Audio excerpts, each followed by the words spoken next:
coffin for me is this iPhone 13. This thing, today it is with great sadness that I make this video.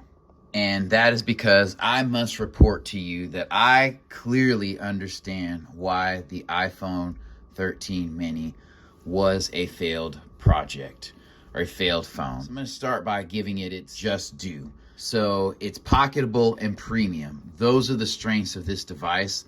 And it comes in nice casing. This is its original box here. I kind of have it upside down because obviously I've used it, but this is a nice premium design. So let's just go over that. Like, the form factor is very familiar. The back, you have two cameras. You have this glass back with the Apple logo. It is a fingerprint magnet, as you can see, but this is a beautiful device. This aluminum railing is very nice. And when the screen comes on, this is a True Tone screen, so it's gonna look a little yellow, but very nice, very responsive. It's zippy, it's fast, the screen looks good. It's a very familiar Apple form factor. But when I think about the cost, even new and buying it used, this iPhone SE 3 that came out in 2022 with the same chip, same RAM, and a smaller screen size gives this phone a run for its money. So when this one came out, it was, I think, $459, something like that. And then this was like a couple $100 more. And now you can get this one for under $150, and people still want about $300 for this device. I mean, you do have double the memory, but I will say this. This phone doesn't feel any faster than this phone. And if I'm being quite honest, both of these phones feel slower than the iPhone 13. It's just kind of mind-boggling that it has the same size, memory, the same processor, and that phone feels faster than these two. Like, when I'm on a heavy day, like I've dailied both of these phones, the iPhone 13 puts both of these to shame a little bit. But I'm going to start by indicting this phone with this phone. And like, if you look at the screen, this is a 5.4-inch display. And this is a 4.5-inch display. They're both small.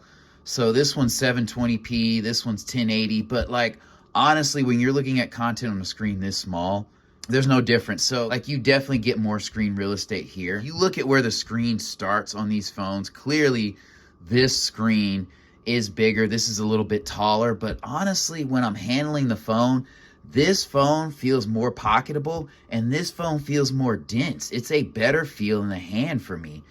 Now, flipping it over, like, this one definitely looks newer. You're definitely going to experience less shame if that's the thing for you, having this phone over this one, even in a case. So people are going to look at you some type of way, but this one is thinner. And like I said, it just feels more premium in the hand to me.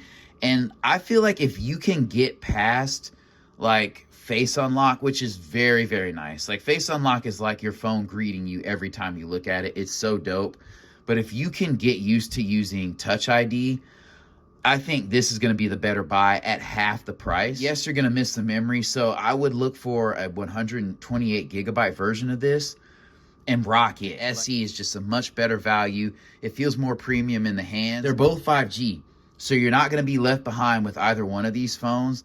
And I like how much thinner this phone is than this one. Like, I can trade this all day. If you put a gun to my head and said, you have to buy one, I'm going to buy this one and save the money.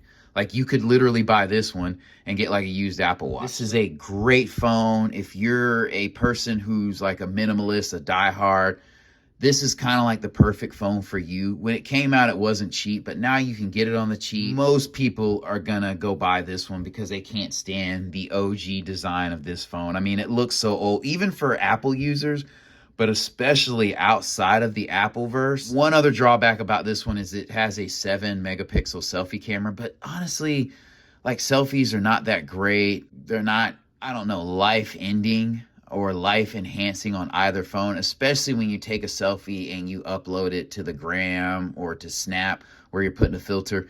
You really can't tell the difference, in my opinion. And the nail in the coffin for me is this iPhone 13.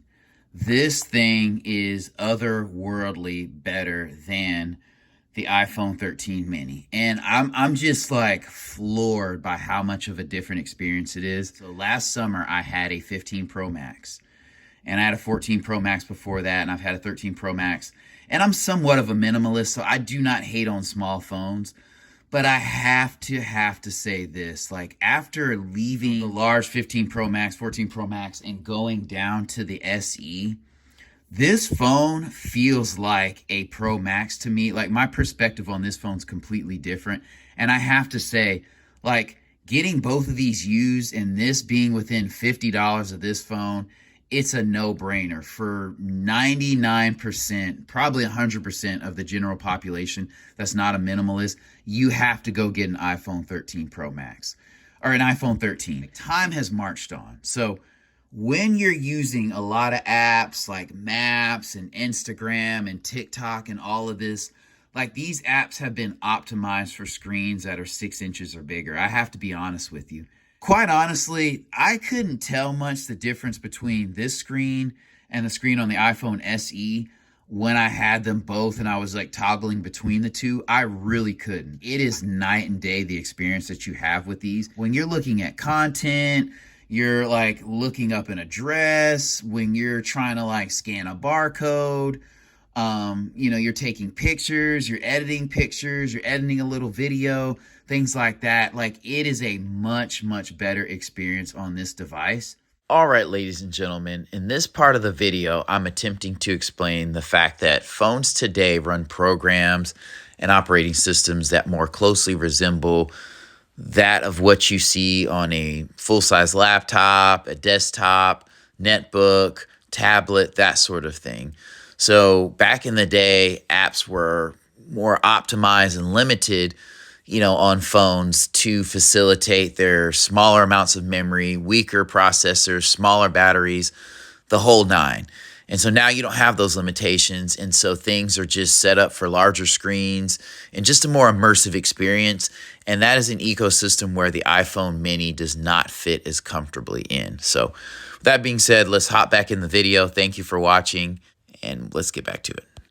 One thing I was blown away by is the fact that this phone seems faster and able to handle more apps than this one. Maybe it's just a perspective kind of thing, but I felt like this phone was refreshing a bit more. And I feel like there may be some additional throttling on the 13 mini. Maybe that's kind of built into the iOS to maybe throttle it a little bit, and it can't switch as fast because it just doesn't have the space to dissipate the heat. I don't know. But like given the choice, unless you are a top 10% diehard minimalist, you have to go with the 13. Like the mini is just too small for today's times and standards, and you're gonna regret it if you don't. The prices are too close, especially when you're buying used. I mean, people look on Marketplace, look on eBay. A lot of times these fall within $50 of each other, and like to me, this is a much, much better experience. So thank you for watching. I'll catch you in the next video. All right, and one last smaller indictment against the iPhone 13 mini is that the accessories are not as readily available. You can slide into Walmart and Target a little bit and find more things for the 13, even if they're on clearance, more than you can for the 13 mini. And I actually needed a new screen protector for this phone, and because the iPhone 16e came out, I bought a screen protector that was designed for it, and it fit perfectly onto this phone. Now, that's just a screen. Obviously, the backs are different than the 13e, but like I just have not seen as many accessories available. Even in discount retailers, you don't see as many accessories for this phone as you do for this one. And that is kind of a pain. Like that's one of the pleasures of having a phone, accessorizing it with different cases, making it feel a little bit newer, a little bit more polished and bespoke. And you cannot do that as much with the iPhone 13 mini. I mean, look at this size difference. Like, it doesn't look that big on camera, but just like in person, those partial inches matter on a phone. So